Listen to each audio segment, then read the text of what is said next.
Hello, good morning. Happy Solstice Day, everyone. It's the longest day of the year. And here at Archaeo-Scope Towers, I'm up bright and early, as usual, actually. And Mrs. Soup is still fast asleep, hence I'm in the car. Now, I wasn't actually planning on making a video today, per se. I was going to be obviously trying to publish the Spitfires in Burma Hendon footage, as I said yesterday. But something happened this morning. As usual, I got up and I was scouring the internet for some news stories to share on the Facebook page. And I thought I'd pop the BBC News channel on while I was doing that, just down in the living room.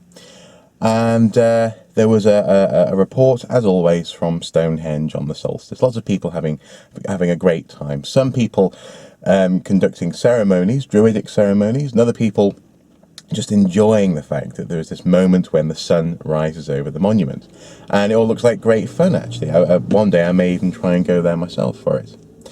And before you make any assumptions, this is not a rant video about Druids and Stonehenge. I mean, Stonehenge has been appropriated by various cultures throughout its thousands of years.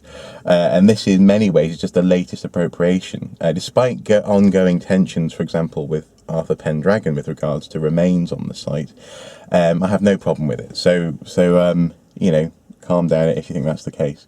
But something did happen that really did bother me, actually, and that was the BBC News story was covering the fun that people were having. And then there was a moment when it sort of cut into semi-seriousness, and the presenter said, now, archaeologists still don't know why Stonehenge was built. Fair play, there are lots of different theories on it. I think it's almost certainly tied up in the landscape, as it is with many monuments in the area, the meaning that is. And then she went on to say, or by whom? I went, And then she said, the devil, ancient Egyptians, UFOs. And then it cut to an interview with, I think, a family from the US, and the little boy saying, you know, when you think about the physics of it all, aliens probably are involved, this kind of thing. And it just, I don't know, it just really, to use a phrase which I've used before, it really got my goat. It really annoyed me. Now, of course, again, I'm perfectly happy for people to have fun, a jovial atmosphere, have a bit of a laugh. But where on earth do you get off invoking the devil, ancient Egypt, or UFOs in an archaeological site? The reason why I'm saying this is because, I mean, if you think about other scientific reports or sites, for example, when the BBC talks about space, they may well make a joke about little green men on Mars, but that will always be tempered with someone, a scientist, possibly Brian Cox himself, saying, well, the latest theory is that there might be bacteria on the Martian surface, in the rocks just below the surface, surviving despite the harsh conditions. That there'll always be some element of the latest scientific thought on it. There'll always be a good idea presented, as well as the old fantasy linked with it.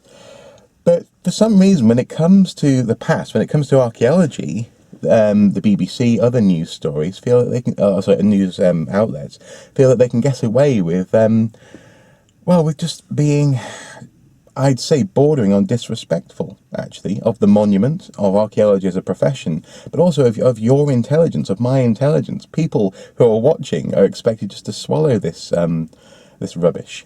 You know, I say rubbish because I don't want to swear. It's really annoying, and I don't know if you guys have noticed the same, but it seems that archaeology is one of those professions where news folk, because they have this very basic understanding of the past, they think that it's all either a mystery which will never be solved, or it's completely open for conjecture, and that there's been no work done on Stonehenge in the past 30 years. I mean, never mind the Stonehenge Environs Project and the report that was published very recently. I don't know, it really bothers me. I'm not expecting reporters to be archaeologists, but at least do some research. Call someone up, as you would do with any other field, as I say, space, biology, physics. When it comes to engineering, usually bring in an engineer. When it comes to more recent historical events, for example, battlefield archaeology, you bring in, I don't know, someone like Dan Snow, who will talk to you about what happened on this spot. But for some reason, the deep past, ancient history, is open, is fair play. God, it really does bother me, actually. And I think this goes to the heart of something which, one of the reasons why I do what I do with Archaeo-Soup, and that is that archaeology and archaeologists need to get more control, more savvy when it comes to the presentation of the past. I don't mean control information to the point where other voices and other opinions aren't allowed, aren't permitted even, but rather just get to a point where almost embarrassing the authorities into actually having to have decent information about the past. It's not good enough to say the devil, ancient Egypt, UFOs when it comes to Stonehenge anymore. It just isn't. We do know quite a lot. We are finding out more and more about the people in particular who lived in the area, who probably built Stonehenge, and we're finding out more and more about the meaning of Stonehenge, its connection with the river, death, life, the travel between 2 points on the river. I don't know. As I say, it really, really bothered me. I'm actually still in my pyjamas, in fact. I'm wearing one of my pyjama t-shirts. And I got a cup of tea on the floor down there. I'm going to have to finish that off in a second. But I just thought I'd lodge this as an open question, complaint, thought in the Archaeo-Scope series, actually. And please do comment below, because it really, really did, to be honest, piss me off. It really did. Because I just don't think it's good enough.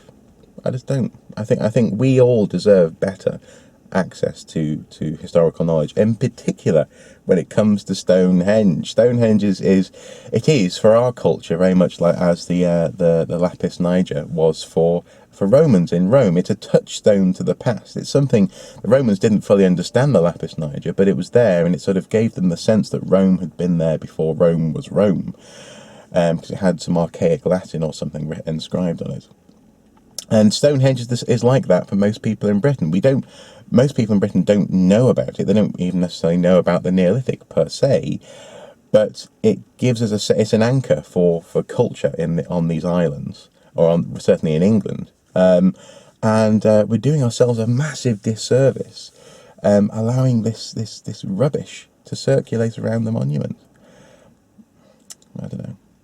Anyway, your thoughts are very welcome. Please do comment below. But of course, again, as I said at the beginning, happy Solstice Day, guys. You know, it is a momentous event. You know, these things are worth celebrating. They happen, well, once a year. But as with any anniversary, they are worth celebrating. And I certainly don't think people shouldn't have access to Stonehenge just to observe, if not to celebrate what they believe.